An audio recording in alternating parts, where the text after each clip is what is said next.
enjoyed it tremendously. I read it in English last year. It's the Anatomy of an Obsession.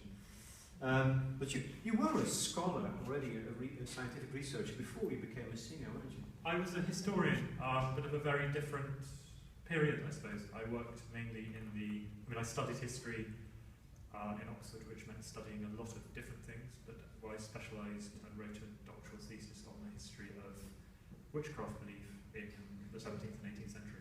So, a very exciting subject.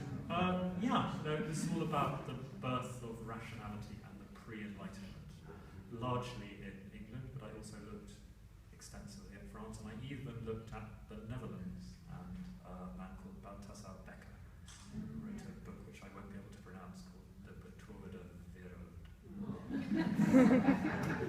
Sounds like magic. And people think, the interesting thing with the Netherlands is that people think of the Netherlands as being much in the vanguard of rationalism, and witchcraft executions in the Netherlands stopped precociously early at the beginning of the 17th century.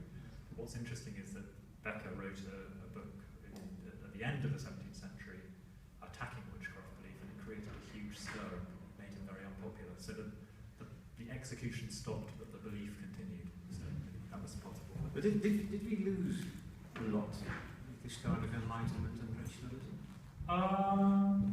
I think we gained a lot, but the Enlightenment has a very mixed history in the same way that the anti-Enlightenment has a mixed history. I mean, the anti-Enlightenment, the Enlightenment is I suppose, predominantly French phenomenon.